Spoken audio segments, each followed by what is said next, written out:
The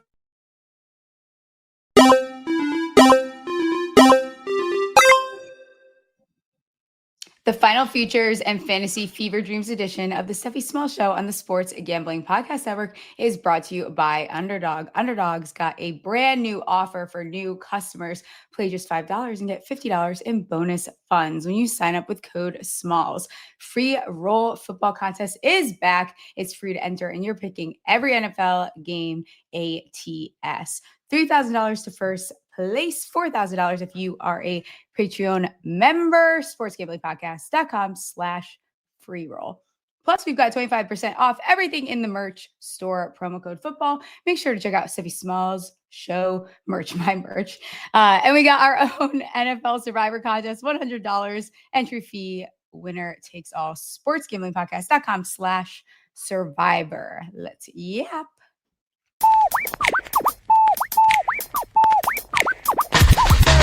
Steffi tugs balls, betting it all on the power bottom false top drop the football. Like hopes they've been teasing, they're missing the fall season. ACL twisted, bank account freezing, but Smalls cut the shots like some more reason. Leaderboard rising while the slot machine's ringing. She's slinging player stats like Nostradamus. $100 bills raining down upon us. That's my first time seeing that intro. I'm dying. That's hilarious. Hello, it's week 1 of the NFL. Starting us out today is going to be the man in the box, CJ Sullivan, and then our friend Adam's going to jump on. I'm going to talk a little Ravens, Bills, some fantasy thoughts I have after starting the redraft season. So without further ado, at CJ Sullivan _ on X, man in the box, bet detective, host of the Bottom Line. Bombs, how's it going? Good. That was a hot new intro video there. A lot of the clips from Vegas from last week there. The checkered dress, the speed. You showed your agility with Sean coming out with the speed betting when you missed the contact there. Jaden Daniels-esque, as we said last night. That was a hot thing. Shout out to producer McKee for dropping the fall beat of the summer. Where does he find the time? Because I've barely been able to, I have to remind myself to breathe since I got back from Vegas. So. Oh, God damn. Are we back from Vegas? It has been I don't know. You're going back to Vegas? Going back. Got to run it back. That's the only way I can get myself out of this is just take it right to the face. Yeah. Quitters quit. Pray for the voices. Pray for the throats. Pray for the throats. Just a quick, I didn't even tell Ryan I was going to do this new segment. I just came up literally right now, is what are people pissing and shitting their pants over today? So there's two things going on that people are we're shitting our pants all over X about this. The Commanders depth chart came out, which in all fairness, you guys should have fucking known that this shit is good. When you guys all jump on board with something, it's not, maybe it won't go the way that you thought it was going to go. Eckler is RB1, RB2 is Nick Nichols, RB3 is Chris Rodriguez, and RB4, their beloved Bill. How about that, huh? Is everyone so, you guys must be pumped. I bet all those shares in fucking fantasy are going to pay off, huh?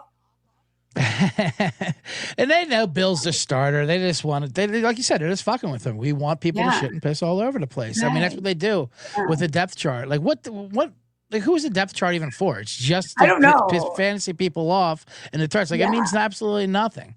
There's no way Austin Eckler will be the RB1. God bless Eckler and his guitar and his content. He's 100 years old too. Yeah, he's a bit old. He's a bit cooked. He'll catch a lot of passes this year, but he will not be the RB1. Putting him at RB4 is kind of funny. You guys are fucking. You got to be fucking with them. Steelers did something similar. This one, I was doing a little bit of the S&Ping myself because I'm a Caleb Johnson. That's your name. That's the name of your segment. The S&P. Yes. I did a little bit of peeing there when I saw this. Jalen Warren, RB1, Gainwell, RB2, RB3 is Caleb Johnson. Tracy was RB3 last year too when this shit came out. The weird thing is, did you see Jalen Warren saying that that Aaron Rodgers is his best friend? How do you become best friends with him? That's a little weird. That's giving clingy. It's giving clingy. I hate it. Yeah, that's weird and sad and a little disturbing, to be honest with you. Are you okay? Are you okay, Jalen Warren? Blink twice if you're in whatever world he brought you in, where you guys are all of a sudden best friends. Did he lock you in the dark with him? I'm concerned for you. Roger. First of all, Rogers doesn't have best friends. That's just, he doesn't even have family. No, he doesn't have family. He doesn't even like his family. Friends. There's no way he has a fake AI wife. Like, we don't even know who he's married to. So I don't know about that. Yeah, that wife is, what is that? What is that wife? Is that an ayahuasca vision that he had? Is it like a, that's what I'm wondering. I love him. Like, he just like has the wedding ring on now. And I'm like, okay, that's rare. The guy that shows off the ring, but not the wife. And like for hit, it's just another way to get people to talk about him. Like I'm talking about right now, which is fine. I'm excited to see him. I think he stayed pretty quiet though this off season. I think Caleb Johnson will end up being fine. Only other thing I saw a little bit of S&Ping about on the timeline today. Travis Hunter listed as starting wide receiver and backup CB on the depth chart. I don't know why anyone would S&P. I mean, what did you guys fucking want? I feel like that's pretty straightforward, right? Put him as third string punter too. Why not? S&P all over yourselves, fantasy. Who cares? No, he will be playing. He will be playing both. He's definitely starting cornerback. We knew that. Are you high? You're high on the Jags this year, aren't you? Always high on the Jags, but this year I think I think it's finally caught up to me. I'm on the Jags, and I'm high on Travis Hunter. I do think he's gonna. I'm a Liam Cohen believer. The Duval. I love the guy. Yeah, I do too. I love that. I love how that he had an awkward opening press conference with the Corneas Duval. Like, because first of all, there's no good way to say that word anyway. You're always going to look like an idiot. But it's kind of a dumb word in general. Yeah, it's a dumb word, and they're all dumb down there. I go to Jacksonville a lot. I've done comedy down there. They're dumb people. They know it though, but they embrace it. They embrace it. Yes. That's a beautiful thing. You know, it's a beautiful thing. So yeah, I think Travis Hunter's going to be good. They need him. They need him number 2 receiver. You know, it's like they have no choice. Like Brian Thomas is going to be amazing, but like after that, it's him and De'Ami Brown. So. Yeah. What's going on? That RB room is like, with how late ETN is going, I've been kind of drafting him every once in a while. It's so late. It's like he could still be worth something. You guys are acting like he's like going to be completely worthless. He had like 1,400 yards or 1,200 yards 2 years ago, and I get it. He was banged up. And they haven't really made a decision on who they like out of those three. Tank Bigsby has some good advanced stats because like he was like the best after contact runner, tied with Derrick Henry or something like that. And they added some guards that should help. But he was the worst before contact. But if they like Tank Bigsby so much, why would they get themselves a tugboat? If they like the tank, why'd they get a tugboat? So and then they got two. It's like I can't keep up with all the T's over there. How many? And I think people just like names. This is what I'm learning. You guys just like saying certain names. Like you like that he goes by Bill over there and for the Redskins. Mm-hmm. And they like Tootin and Tank. Like, are you sure you guys don't just like these people's names and nicknames? Interesting, but I'm with you. I've been getting myself some Travises myself just because like he's there. Why not? He's the one that's proven himself. I know, and he's still good. Yeah, he's still good. Keep It Hot is the name of this segment. Did I make that up on my own?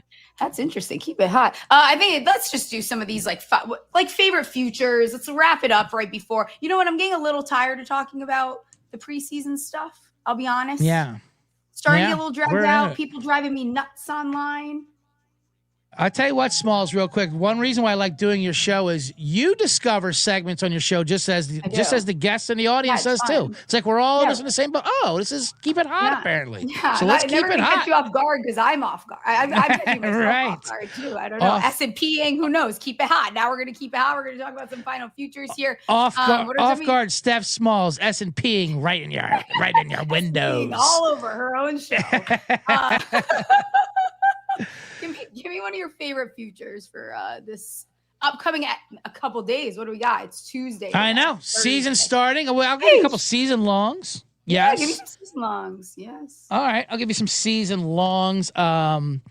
Let's see here. There is Kyler Murray rushing yards. I like a lot. It's only at 475.5. Now, he's been saying he's going to rush a lot more this year because it's a weapon, blah, blah, blah. He didn't consciously, and he still cleared this. He still had over 500 last year. Being healthy, last time he did consciously do it, he had like 850 yards or something rushing. This is at 475.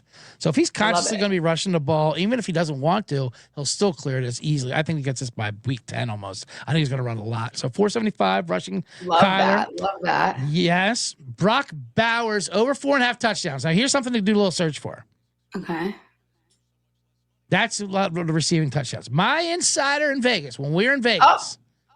Guy does film. His insiders on the Veterans Minimum podcast. He had a guy who shoots evaders practices, and he said that Brock Bowers is lining up in the tush push quarterback position. Really? Yes. So if you can even find a Bowers his rushing touchdown prop is a half for the whole season. Oh, so if you can find baby. anywhere to get you a Bowers touchdown, write that one down. Ladder it if you can find a little laddie daddy. The laddie daddy will give you a season long for that. Daddy. If you can get a total touchdowns, anything Bowers touchdowns, insider info lining up under center with the brand new shaved head. Come on. Did he shave his head? He shaved his head because his rookie year he did look like a 42-year-old, data input research at the margins department. He did, but like, holy fuck, he was embracing it. I was all for it. I liked it. No. I think it's cool. I think it adds character. He's just like, look at that. I do too. He kind of got shamed into the shaved head. So I don't know about it. I mean, it looks fierce. But whatever. Okay. Yeah, it was a good look he had before. But either way, get the Bowers over touchdowns anywhere you can get it. We're gonna have to keep track of like how haircuts impact performance because Mahomes also cut his rat tail off. So I want to see where Mahomes and Bowers where they look at the end of the season. Yeah, I saw you. I saw you glossing Mahomes online the other day. There, he had you're digging his look. I just don't. I like that. I just think that rat tail thing freaked me the fuck out, and it was just like unnecessary. I don't like when it was just you just had that little straggly little hair at the back of his helmet. So I like that he cleaned it up a little bit.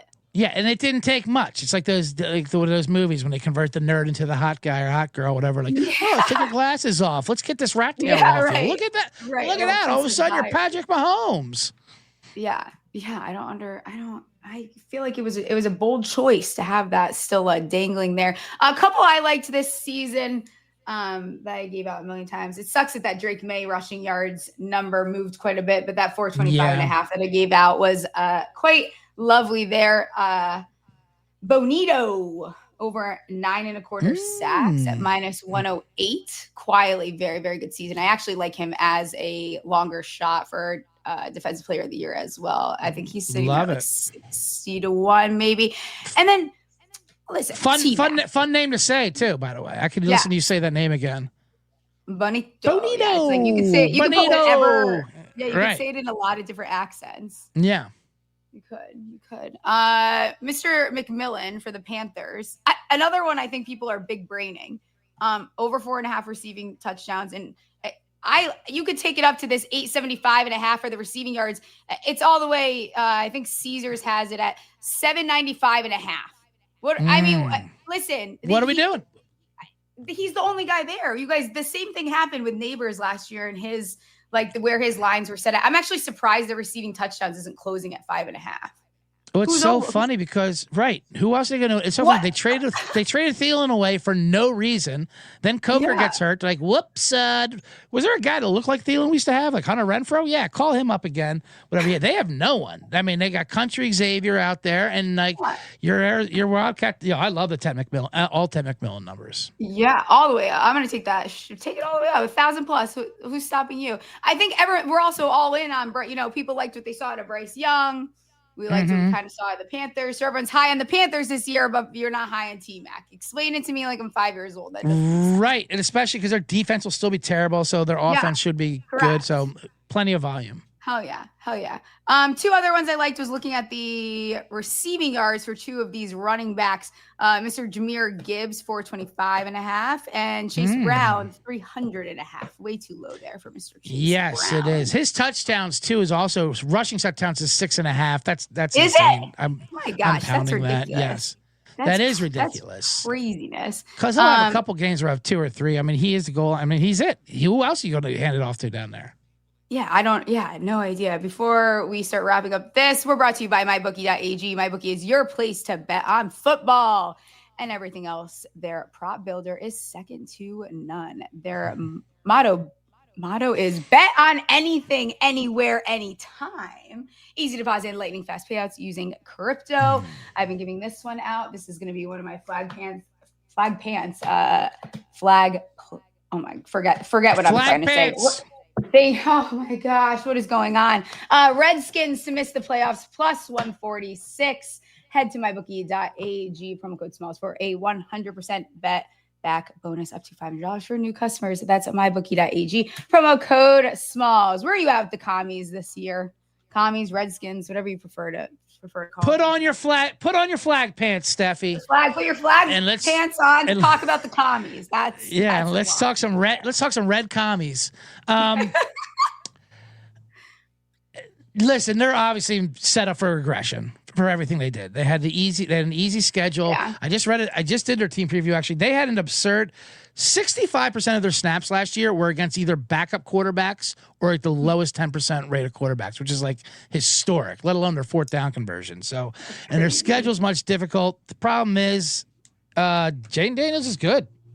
Like, he's really good. And that, as NFC East fans, as we are, it kind of sucks. And they were kind of ascending as the season went on. So they're built for regression. Mm-hmm. Their defense is still not, they added to it, but their O-line, I think, is questionable. And I don't know what I don't even know what a Deebo Samuel is anymore. So we'll see what that is. I like your play. Yeah. They're old. They're also a geriatric team. They're old. Right. I still think, I don't care. I'm a hater. I don't like it as much now that I don't know what the Cowboys are doing. The Giants are not going to end up being, but I would like them to be. But like the third and fourth in the division are still nice numbers. Like you can still get them to finish fourth in division at plus 950. And I don't think it's a horrible gamble because it's wild. Your Giants are like moving ahead of the Cowboys in division odds almost. Like it's crazy how the Cowboys odds are just collapsing right now. It's insane. Not that I would get in on it, but I'm like, where are you at with that? Do you think it's going to make that big of a difference there without Parsons?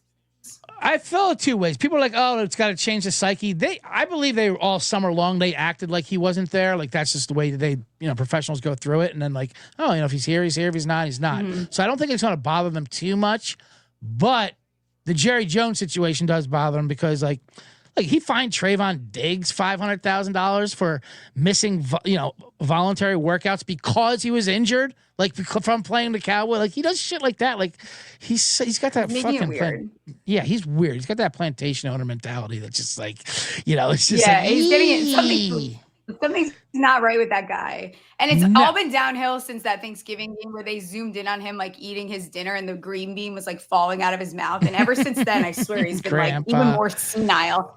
It'll be interesting to see what they do. Watch them come out and like at least cover against the Eagles or whatever it is. Any other futures that you absolutely loved this offseason? That is up to 9, by the way. I can't play the Cowboys, but geez Louise, that number's skyrocketing. It's up to 9? Yeah, that's crazy. All right. I mean, now we're getting crazy. I know. I'll give you one future. I told you I like the Jags anyway. How about speaking of a team that's predicted to come in 4th place in their division, who I think has a nice, decent chance at this. I like, and I'll give you a player with them. Seattle Seahawks to win the West at 5-1 or plus 500. Love. And yeah, you can combine that. Love. I mean, I think that McDonald defense is going to be good. I think they just want to run the ball. They just don't want to throw it away. Like Sam Darnold, he's a little bit of a low downgrade from Geno, but like they got him just to not throw Geno Smith balls. And Kenneth Walker to his 875 is his total for rushing. Obviously, you're basing this on health, but the way they're talking about him, he could have 1,000 yards by week 10. I'm in on Seattle. I'm like.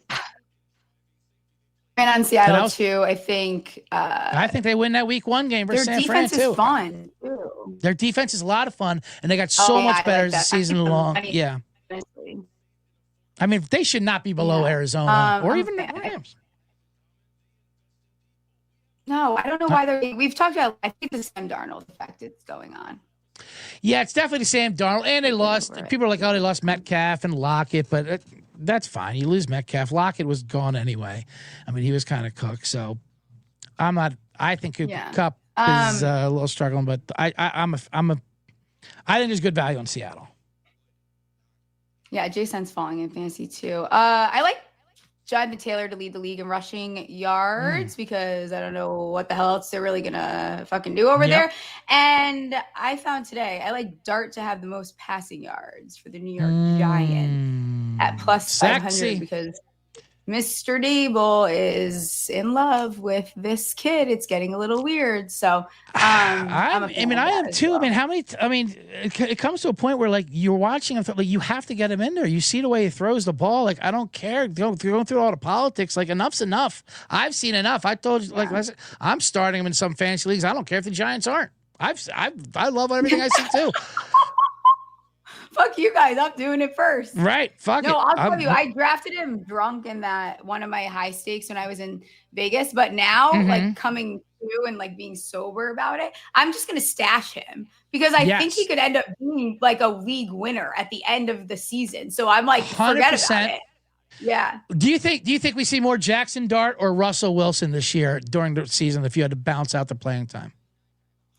It's interesting because they're in a weird spot where like their schedule isn't really like conducive to starting a rookie, but Dable's looking at him with goo eyes. I think he either has to start against the Chargers or the Saints week 4, week 5, or you really should technically wait until after the bye.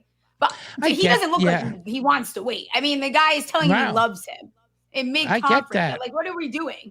Yeah, I get that. And there's gonna be no perfect spot. I think just get him out there. Let him spin it. He is 44-1 at Circa right now, rookie of the year, and I'm getting a paper ticket 44? Friday when I land. Yep, he went from 60 to 20. Now he's back up to 44, and me and Kramer are getting paper tickets on Friday. I mean, if he gets in there, like let's say October-ish or whatever, like Drake May when he got in it's there, almost perfect.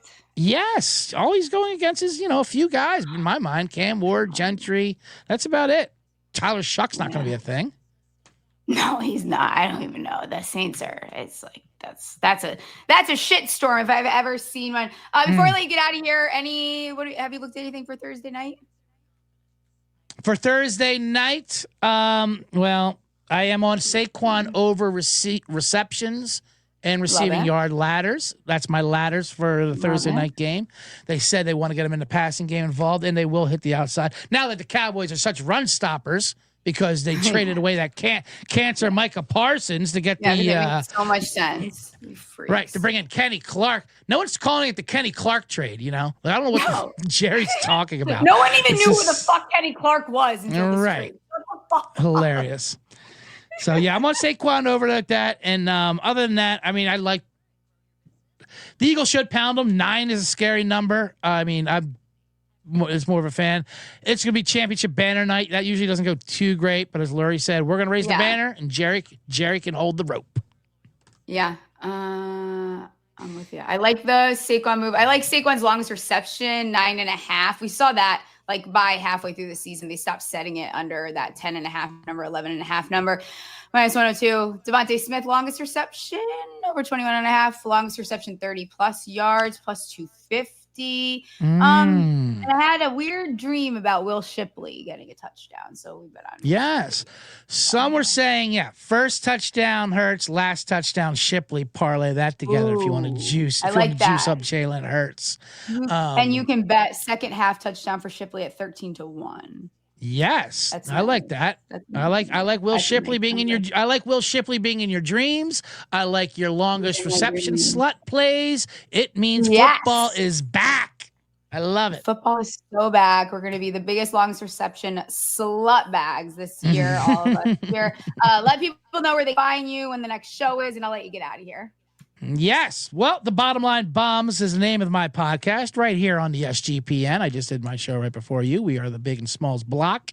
Yep. Other than that, I also do the college football experience with Colby and Money Mac. I'm getting into those picks.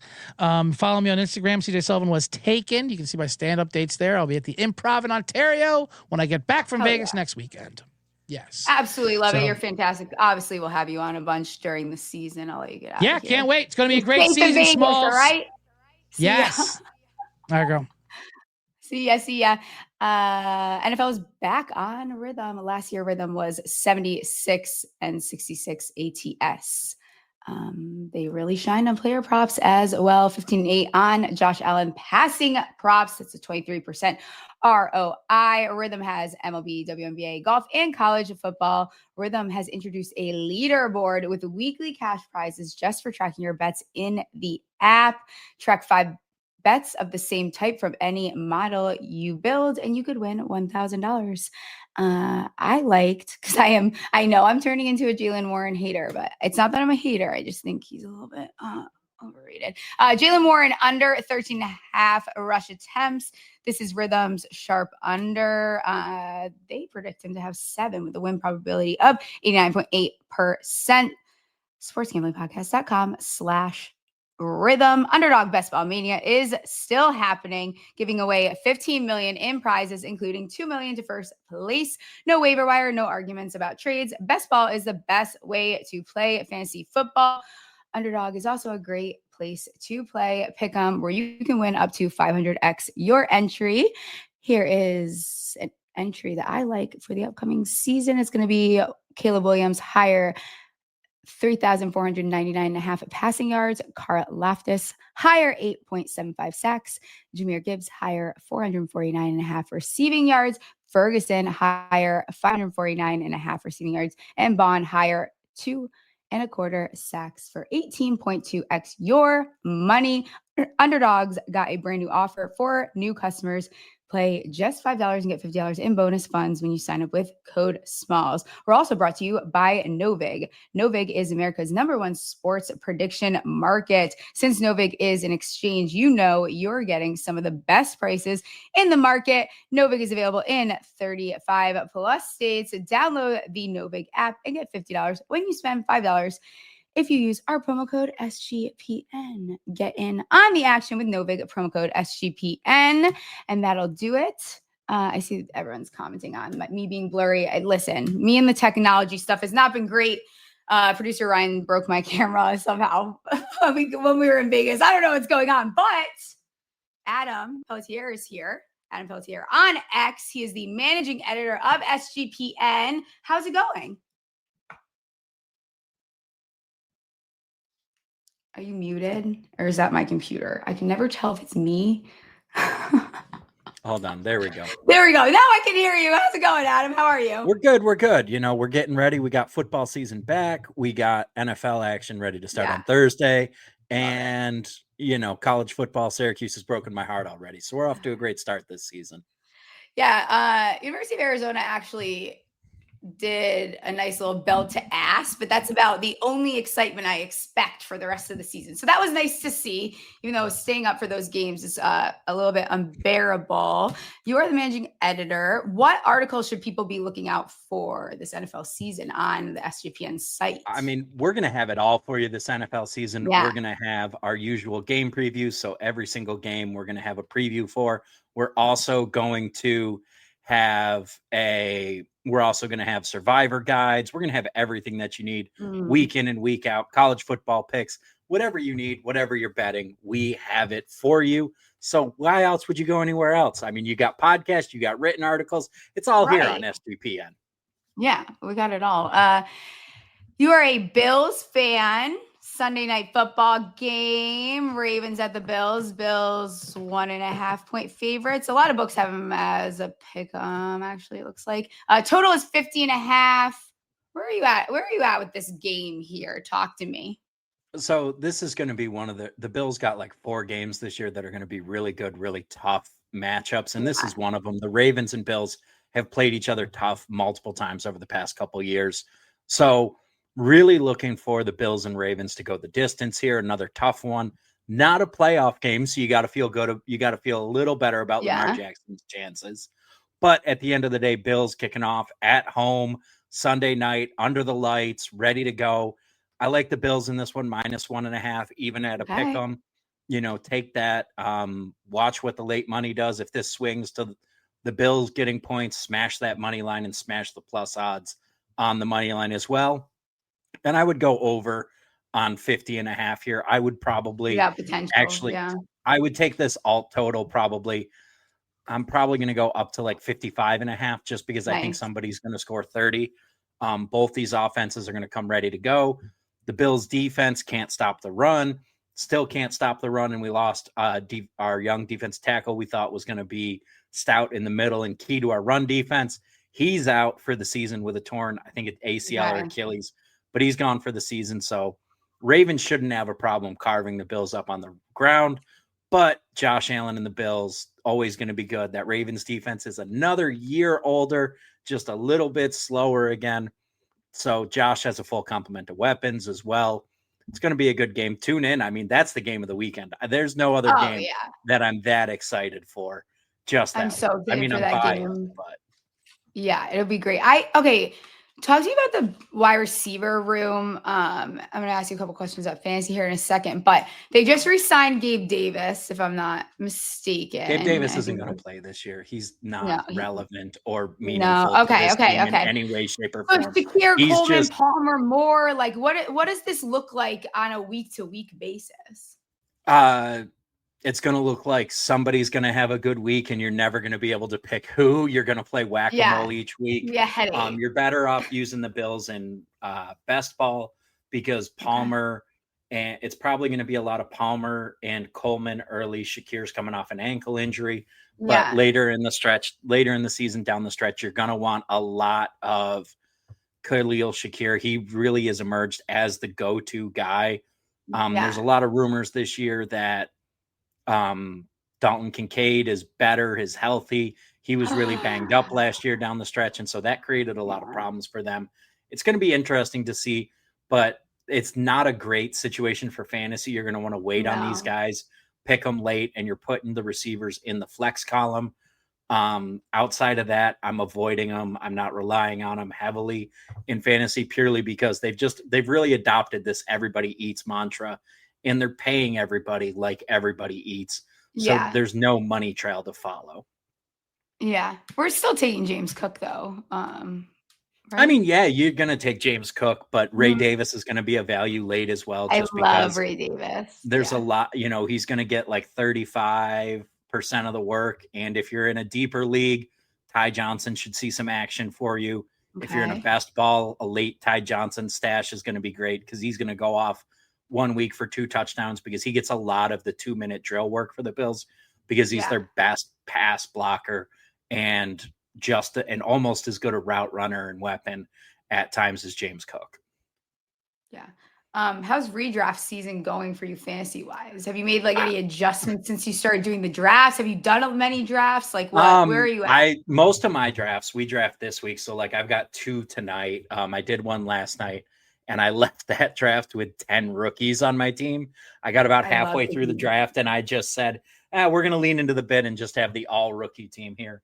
So it started. I'm telling you, though, all the leagues that like I've won or I always have tons of rookies on my team. If you can hit on the rookies, you get so much value there, and then you can kind of scatter the vets in between. Yeah, and that's been a lot of it, and some of it was I took a heavy bet on a lot of rookies late. Looking at guys like Bishal Tutin, he's one that I really like. I think he's going to be, he's a guy who could be the number 1 back in Jacksonville by the end of everything. Going a little bit further down, I didn't leave this draft with him, but a guy like Arondé Gadsden on the Chargers, really like him just because the Chargers heavy with the tight end. You're probably going to see a lot of 2 tight end sets, and they don't have a clear receiving option right now. I mean, they're they have Ladd McConkey and nobody else out there catching the ball from Justin Herbert. So really like Arondé Gadsden, big physical tight end, played at Syracuse, converted receiver, all the things you really like to see. Also looking at guys like Dylan Sampson, they're coming out of Cleveland, especially with Quinshon Judkins still having not signed his contract. Right. Judkins is probably more interested in going back to Ohio State to play than actually playing there. And if you're in any sort of like keeper league, you're going to get Dylan Sampson late. He's only 20. He's going to be a really good change of pace back for them. That's a guy you really got to target. Yeah. There's quite a few that, what I'm noticing though, weird things I'm noticing people do this year. One is like this taking a defense like before you just need to. It's just like it feels like such an unnecessary thing to do. Like I understand wanting to have one of the better defenses, but a lot of times you're so better off just streaming them and wasting like one of your rounds where you could be taking a stab at one of these younger guys. I just can't get behind it. And I'm seeing it in all my drafts like pretty early too. So I think in all of my leagues that I'm in are redraft, but they have like one or two keepers. So I'm a little biased because usually what our keeper rules are, it's like one round down from where they were picked last year. Okay. So I'll go defense in like round 11.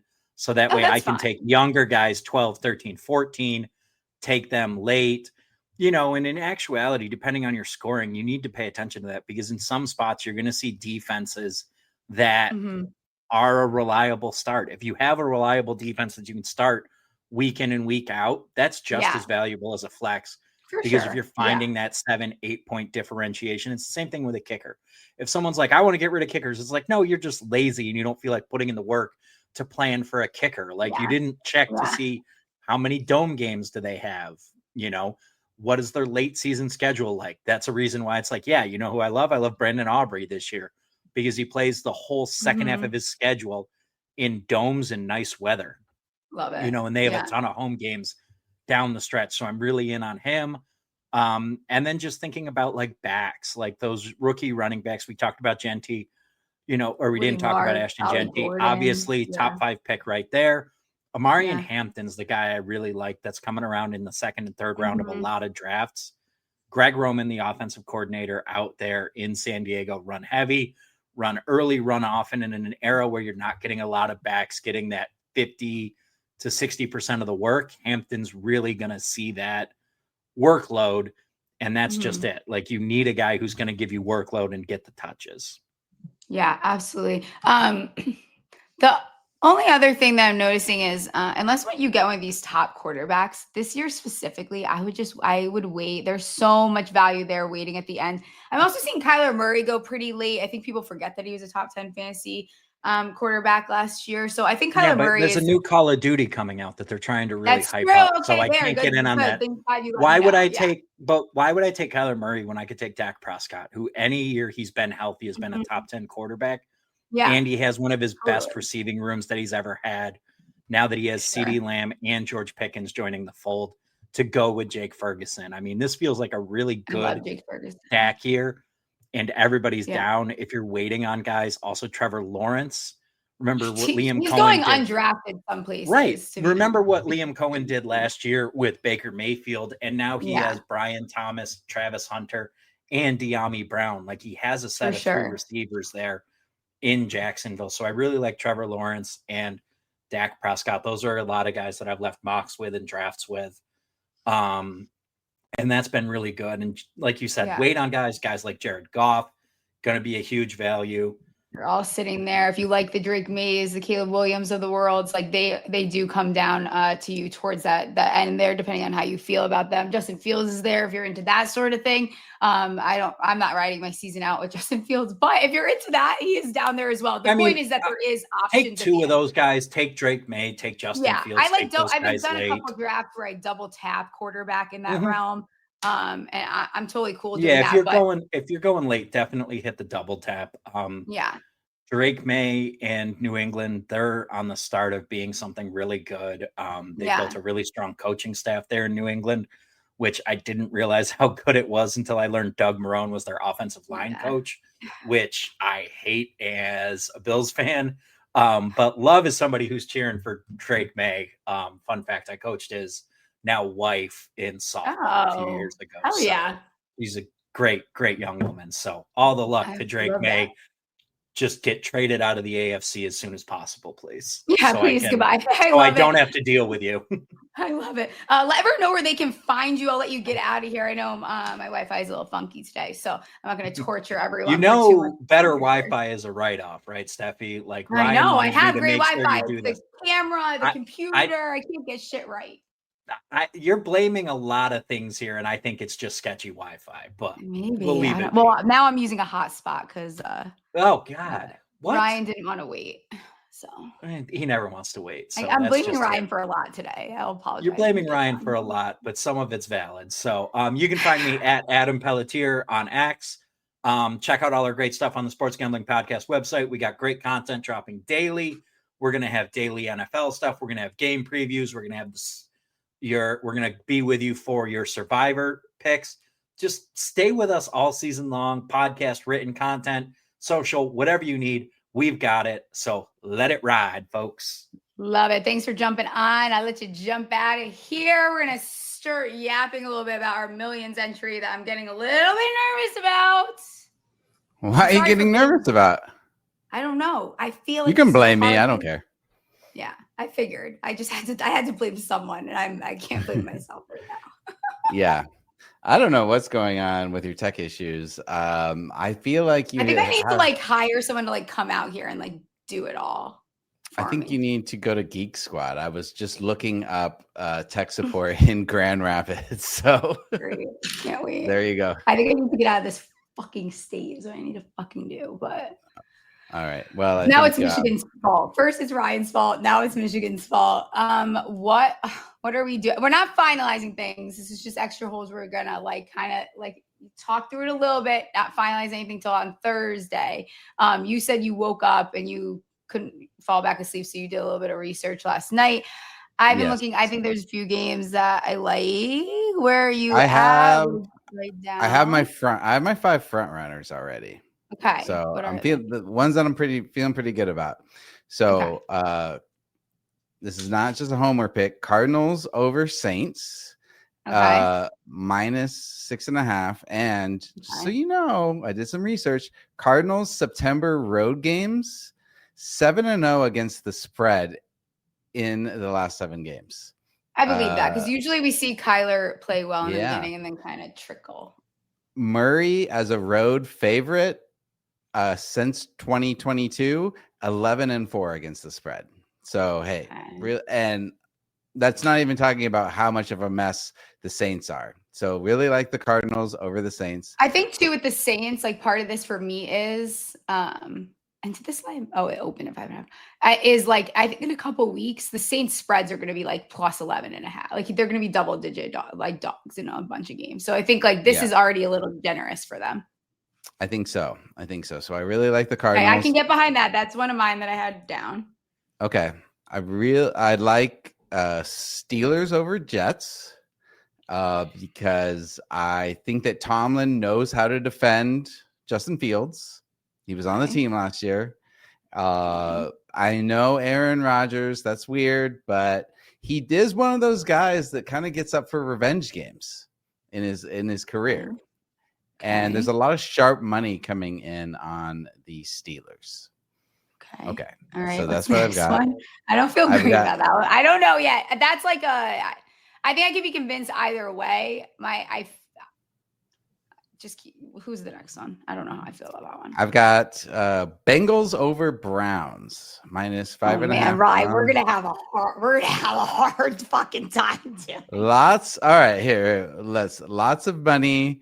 The line movement has slid from 3. Oh no, I'm looking at the wrong game. Okay, so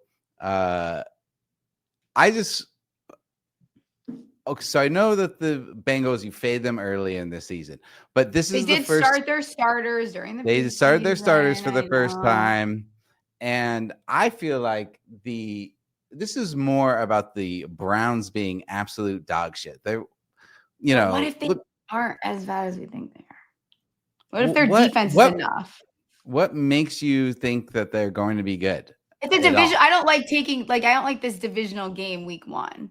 I could see the Browns covering. I think the Bengals win. I'm worried about the numbers. What I'm worried about. Totally valid. I could go to sleep tonight and probably be convinced on it as well. Again, I didn't do my deep dive on these. I just kind of looked at what stood out to me because we have a little bit of time. But I could maybe be convinced that way. All right. What do you think about Raiders plus the points versus Patriots? I can do that one. That was on my list of. I like the idea of them coming out a little bit hot here and Patriots getting that kind of letdowns. Everyone's been so high on them too. I could see them hurting feelings. Yeah, I just think that there's a lot of moving pieces in Patriots land starting the new season. Obviously, a lot of moving pieces for the Raiders starting the new season, new coach, new quarterback. Geno Smith Okay. just seems like a veteran presence there more so than Drake May. Yeah. This is another division game, but I really am thinking. Well, there's a lot of them, so it's hard. You can't really avoid a lot of it. It's hard to stay away. Chiefs -3 versus Chargers. I like the Chiefs. I think I feel pretty strongly about that one too. Yeah. Okay, good. All right. So right now we're both liking Cardinals over Saints, Chiefs over Chargers, Raiders over Patriots. What did you have other games down? Just from knee jerks? Well, I told you before, this is another one divisional. I don't hate the Seahawks over the 49ers. I think that the 49ers might come out a little flat, and I think the Seahawks could surprise some people out the gate here. I feel I kind of like the Ravens over the Bills. That is actually one that I have written down, but wasn't. I just feel like that's such a coin flip game. I know. That's how I feel about the Panthers-Jags game too. Yeah, I think Colts-Dolphins feels like a trap because that line doesn't make sense. It's a pick 'em now actually, but that game feels like a trap for some reason. It shouldn't feel like a trap because Miami should be the right side, but something about I don't know. I did put, just on my own personal betting, I did put money on Miami just because I feel like in a dome, they're the faster team, could be a track meet. I know Tua is at least healthy to start the season, and you got Daniel Jones on the other side. Yeah, that's fair. I think week 1, the biggest thing is not overthink a lot of this too. We're not taking them, but I stand on the fact that I think the Giants covered this spread, especially with the Commanders starting a rookie right tackle. I think that that's absolutely brutal to have to go against the Giants defense. I think that sets up not very nice. I think the Commanders still win this game, but again, that number is looking at me funny, but we're not taking the Giants because we're staying far away from them as long as we fucking possibly can. Texans Rams, to me, that's a fair lot. That could go either way. I don't know how healthy is Stafford. You could start going down that path if you wanted to. Yeah, I do like the Texans on that. I'm betting them. I don't hate that either. That would be one that I would. I'm betting them other places, but I wouldn't say that I've read enough strong things about that game yet to really. Yeah. But I could totally, if you're liking that, I could totally be swayed that way for sure. Okay, I think that would be one that I would just hate the Rams. Yeah. I'm kind of with you on that. I don't know what it is. Just because you're right. Like, I know that Stafford is cleared to play, but he's already had an epidural shot. One it's hit. like Anam was saying, how many people get a back injury and then come back and they're better. It's not he's not going to get better. Another one that's interesting is I could see the Falcons coming out a little bit slow too, and us seeing them, later in the season kind of pick up and go on a run because we didn't get that much time with Penix. There's a lot of new pieces there. I think that we could see them, again, come out a little flat. And then, by week 4, they go on a run, or week 7, whatever it is. And then we see them still go over, say, their win total. But, the first couple of weeks they don't get their ass beat, but it's not as pretty as people are expecting it out the gate. Yeah, I was looking at that, but that's another division game, right? So I know. Yeah, it is a lot of division games. It's hard. I was really trying to stay away from them as well, but it's tough. It's hard this week 1. I kind of hate them doing that week 1. Well, we'll think about it. We'll talk about it more. We'll lock those in on Thursday. We'll lock those in on Thursday. What are we doing on Thursday? Wi-Fi bullshit is all locked in. Be sure to go subscribe, rate, review, like the podcast, like the video, and we'll be back on Thursday. Jason Gold is coming on. And who's our other guest again? Former Circa winner, didn't he? Yes, I have his name right here. Brady Cannon at Las Vegas golfer. He is a Circa Million winner, former Circa Million winner. He is going to be talking about picks for week 1 and maybe helping Steph and I guide us into our picks for Circa Million. Awesome. So there you go. So if you're looking for picks for week 1, and we have Thursday Night Football picks on that show, but only on the YouTube stream. So make sure to get on there early, and all of Steph's tech issues, I promise, will be fixed by then, right, Steph? Let's hope. Yes, it'll all be good. Don't worry, guys. I'm well aware that it's not going well. We will fix it. For some reason, the camera's not working, but we'll figure it out by Thursday. And we'll catch you later. Bye. I'm directly plugged in. Gosh.